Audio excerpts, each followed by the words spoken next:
ده ملخص الدنيا عشان نجيب من الاخر. ولا اصحاب دايمه، ولا فلوس دايمه، ولا صحه دايمه، ولا اي حد دايم. ما دايم الا وجه الله.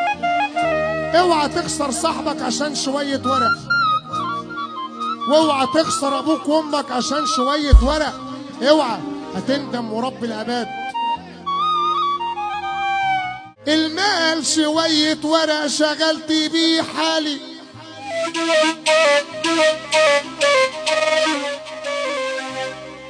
انا عملت منه كتير والهم كفاني.